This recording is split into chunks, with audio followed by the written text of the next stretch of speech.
నల్గొండ పట్టణంలో గత కొన్ని సంవత్సరాలుగా చరిత్ర కలిగి అందరికీ అందుబాటులో ఉన్న ఆర్ఎన్బి అతిథి గృహాన్ని తన క్యాంపు కార్యాలయంగా మార్చుకోవడం ప్రజాభిప్రాయానికి వ్యతిరేకమని బీజేపీ జిల్లా అధ్యక్షుడు నాగం వర్షిత్ రెడ్డి ఆరోపించారు. సోమవారం పట్టణంలోని బీజేపీ జిల్లా కార్యాలయంలో ఏర్పాటు చేసిన విలేకరుల సమావేశంలో ఆయన మాట్లాడారు. సోమవారం నల్గొండ పట్టణంలోని బీజేపీ జిల్లా కార్యాలయంలో ఏర్పాటు చేసిన విలేకరుల సమావేశంలో బీజేపీ జిల్లా అధ్యక్షుడు నాగం వర్షిత్ రెడ్డి మాట్లాడుతూ, స్వాతంత్రం రాకముందు నుండి నల్గొండలో పెద్ద గడియారం సెంటర్ సమీపంలో ఉన్న ఆర్ఎన్బి అతిథి గృహాన్ని మంత్రి కోమటిరెడ్డి వెంకటరెడ్డి తమ స్వార్థ రాజకీయం కోసం పార్టీ క్యాంపు కార్యాలయంగా మార్చుకోవడాన్ని బీజేపీ తీవ్రంగా వ్యతిరేకిస్తుందన్నారు. జిల్లాలో ప్రాజెక్టులను పూర్తి చేయకపోవడంతో పాటు ఇందిరమ్మ ఇండ్లు, రైతు బంధు తదితర సమస్యలను పెండింగ్లో పెట్టి ఎన్నికల్లో ఇచ్చిన ఏ ఒక్క హామీని నెరవేర్చకుండా ప్రజలను మోసం చేస్తున్నాడని ఆరోపించారు. ఇంతవరకు ఉదయ సముద్రం నింపకపోవడంతో రైతులకు సాగునీరు అందక అనేక ఇబ్బందులు పడుతున్నారని, ఈ సమస్యలు రైతుల గోసలు మంత్రికి కనపడడం లేదా అని ప్రశ్నించారు. ప్రజా సమస్యలపై బీజేపీ కార్యకర్తలు శాంతియుతంగా నిరసన తెలుపుతుంటే అక్రమ అరెస్టులు చేసి పోలీస్ స్టేషన్కు తిప్పుతున్నారని ఆవేదన వ్యక్తం చేశారు. నల్గొండ నియోజకవర్గంలో 4 సార్లు ఎమ్మెల్యేగా గెలిచి మంత్రి పదవులు చేపట్టి నల్గొండకు నువ్వు చేసిన అభివృద్ధి ఏంటో చర్చకు సిద్ధమా అని సవాల్ విసిరారు. కోమటిరెడ్డి బ్రదర్స్ కాంట్రాక్టర్ల కోసం కకృతిపడి ప్రజాధనాన్ని కొల్లగొడుతున్నారని, ఒకరేమో ముఖ్యమంత్రికి దగ్గరగా ఉంటూ మరొకరేమో ముఖ్యమంత్రికి వ్యతిరేకంగా వ్యవహరిస్తున్నారని, మీరు కోమటిరెడ్డి బ్రదర్స్ కారని డ్రామా బ్రదర్స్ అని ధ్వజమెత్తారు. రాబోయే స్థానిక సంస్థల ఎన్నికల్లో బీజేపీ జెండా ఎగరవేయడం ఖాయమని, ప్రజల పెద్ద ఎత్తున బీజేపీకి మద్దతిస్తారని, కాంగ్రెస్ పార్టీకి రోజులు దగ్గర పడ్డాయని హెచ్చరించారు. ఈ విలేకరుల సమావేశంలో బీజేపీ నాయకులు వీరెల్లి చంద్రశేఖర్, పిల్లి రామరాజు, నూకల వెంకటరమణారెడ్డి, బండారు ప్రసాద్, పోతపాక సాంబయ్య, లింగస్వామి తదితరులు పాల్గొన్నారు.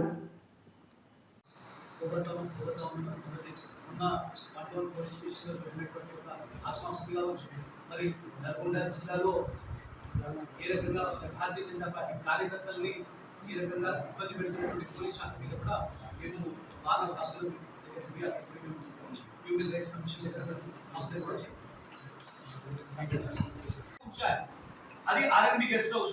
ఆ జాగాలో ఆర్ఎన్బి గెస్ట్ హౌసే ఉండింది. స్వాతంత్రం కంటే ముందు నుంచే ఉండింది. అవునా కదా మీరు చెప్పండి.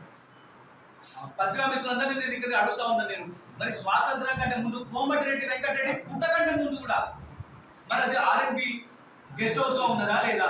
మరి ఆర్ఎన్బి గెస్ట్ హౌస్ ని నువ్వు ఇన్ని రోజులు నీకు ధైర్యం ఉంటే దాన్ని ఎందుకు నువ్వు ఇందిరమ్మ భవన్ అని చెప్పి నువ్వు మంత్రి వెంకటరెడ్డి గారిని నేను ప్రశ్నిస్తా ఉన్నాను. నేను శాంతియుతంగా మేము ధర్నా చేస్తే ఈరోజు నల్గొండ జిల్లా కాంగ్రెస్ పార్టీ కార్యకర్తలాగా నల్గొండ పోలీసు వివరిస్తా ఉన్నాను. ఈ రోజు కూడా 200-300 మంది కార్యకర్తలని, మా భారతీయ జనతా పార్టీ కార్యకర్తలని మరి మేము శాంతియుతంగా మరి మేము మంత్రుల్ని కలిసి మీరు చేస్తున్నటువంటి ఈ యొక్క దుర్మార్గ పనులని మరి మేము వారిని ప్రశ్నించాలని చెప్పి, వాళ్ళు కలవాలని చెప్పి మేము ప్రయత్నం చేస్తే శాంతియుతంగా కూడా మరి ధర్నా చేయకూడదు. వారు మొన్న మా అందరినీ 20-25 గంటలు మరి నల్గొండ జిల్లా అంతా తిప్పుతూ ఉంటారు. ఈ రోజు కూడా కొంతమందిని గుర్రంపూడికి, కొంతమందిని చాలికోరాలు, గుట్టలు మొత్తం తిప్పుతా ఉన్నాడు ఈ యొక్క కాంగ్రెస్ మంత్రి కోమటిరెడ్డి వెంకటరెడ్డి గారు. నీకు సెక్యూరిటీ లేకుండా నల్గొండకు వచ్చే ధైర్యం లేదా కోమటిరెడ్డి వెంకటరెడ్డి అని చెప్పి ఈ సందర్భంగా ప్రశ్నిస్తా ఉన్నాను. నీకు ఇల్లు లేదని చెప్పినావు నువ్వు.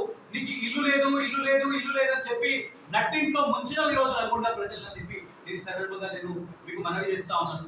ఈ రోజు క్లాక్ టవర్ సెంటర్ లో మరి నీ యొక్క కాంగ్రెస్ పార్టీ కార్యాలయంలో నీ యొక్క ఎమ్మెల్యే క్యాంప్ ఆఫీస్ ఉంటే మరి ఎవరైనా ప్రజాప్రతినిధులు ఎవరైనా అక్కడికి వస్తే, అంటే అతిథి గృహం అంటే ఎవరైనా రావచ్చు, ఏ పార్టీ నాయకులైనా కూడా రావచ్చు. మరి నీ దగ్గరికి ఎట్లొచ్చి ప్రజలు కలుస్తారు? ఈరోజు ప్రజాస్వామ్యాన్ని కూని చేస్తా ఉన్నాడు ఈ యొక్క స్థానిక మంత్రి కోమటిరెడ్డి వెంకటరెడ్డి. ఓ పక్కన అన్న సీఎంని సంకలెత్తుకుంటాడు, ఓ పక్కన వాళ్ళ తమ్ముడేమో మరి మంత్రి పదవి ఇస్తే ఒకటి, వీళ్ళకి మంత్రి పదవి ఇవ్వలేకపోతే, వీరికి ఏమైనా కాంట్రాక్ట్లు మరి కోరుకున్నది రాకపోతే వీరు దాన్ని ప్లేటు ఫిరాయిస్తారు. ఒక ఆయన సంకలెత్తుకుంటాడు, ఒక ఆయనేమో ముట్టి మీద తంతా ఉంటాడు వెంకటరెడ్డి. వీళ్ళు ఈ యొక్క drama brothers, Komatireddy Venkat Reddy brothers అంటేనే డ్రామా బ్రదర్స్ లాగా ఒక డ్రామా కంపెనీని నల్గొండ జిల్లాలో నడపాలనుకుంటా ఉన్నారు. ఈ యొక్క కాంగ్రెస్ పాలన, ఈ యొక్క కుటుంబ పాలనని నల్గొండ జిల్లా ప్రజలు ఇప్పటికే పెద్ద ఎత్తున మరి తిరస్కరించి వీరు ఇచ్చినటువంటి హామీలన్నీ కూడా ఏవి కూడా నెరవేర్చలేదు, ఓవర్ ప్రామిస్ చేసిండ్రు. మరి కేవలము ఈ యొక్క ముఖ్యమంత్రి మన్నలు పొందే విధంగా వీరి యొక్క ఆలోచన మాటలు ఉన్నాయి తప్ప నల్గొండ జిల్లా ప్రజలకి అనేక మార్లు కోమటిరెడ్డి వెంకటరెడ్డి గారు ఎమ్మెల్యేగా ఉన్నారు, కోమటిరెడ్డి వెంకటరెడ్డి గారు రెండోసారి మంత్రిగా ఉన్నారు. మరి వారే చెప్తారు తెలంగాణ ఉద్యమంలో అదే క్లాక్ టవర్ సెంటర్లో మరి వారు ఆ రోజు ధర్నా చేసిండ్రు. మేము తెలంగాణకి మద్దతుగా మరి అక్కడ మేము ధర్నా చేసినామని వారే చెప్తున్నారు. ఈరోజు వారి అధికారంలోకి వచ్చిన తర్వాత ఒక ధర్నా చౌక్ కూడా ఈరోజు క్లాక్ టవర్ సెంటర్లో మరి ఏ పార్టీ మరి ఏదైతే ఎత్తిపోతల స్కీమ్స్ కింద 46 కోట్లతోని ఈ నల్గొండ నియోజకవర్గంలో 5 మరి లిఫ్ట్ ఇరిగేషన్లు ప్రారంభించినాం. మరి దాదాపు 4 మాసాలు కావస్తా ఉంది.